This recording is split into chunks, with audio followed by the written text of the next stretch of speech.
ঢাকার ভাটারা থানায় ২০২৪ সালের বৈষম্য বিরোধী আন্দোলনের সময় সংঘটিত হত্যাচেষ্টার ঘটনায় ১৭ জন চলচ্চিত্র তারকার নামে মামলা দায়ের করা হয়েছে।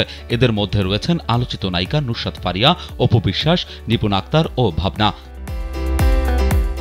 ভাটারা থানার ভারপ্রাপ্ত কর্মকর্তা ওসি মোহাম্মদ মাজহারুল ইসলাম জানান, মামলার তদন্ত অব্যাহত রয়েছে এবং প্রয়োজনীয় আইনি ব্যবস্থা গ্রহণ করা হবে।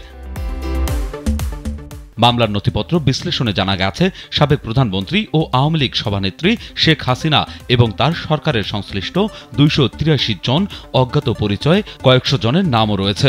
অভিযোগে বলা হয়েছে, বৈষম্য বিরোধী ছাত্র আন্দোলন দমন করতে এই তারকাদের অর্থনৈতিক সহায়তা প্রদানের মাধ্যমে সংযোজন ঘটানো হয়েছে। স্যান্ডেলিনা সো, রূপচর্চায় আভিজাত্য।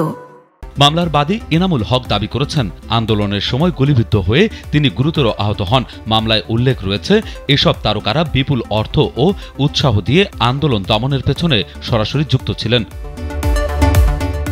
অভিযুক্তদের মধ্যে রয়েছেন অপু বিশ্বাস, নুসরাত ফারিয়া, নিপুণ আক্তার, আসনা হাবিব ভাবনা, সোহানা সাবা, মেহের আফরোজ শাওন, জায়েদ খান সহ মোট ১৭ জন। এ ব্যাপারে অভিযুক্তদের কেউই এখনও আনুষ্ঠানিক কোনো বক্তব্য দেননি। বিনোদন ডেস্ক, কালবেলা।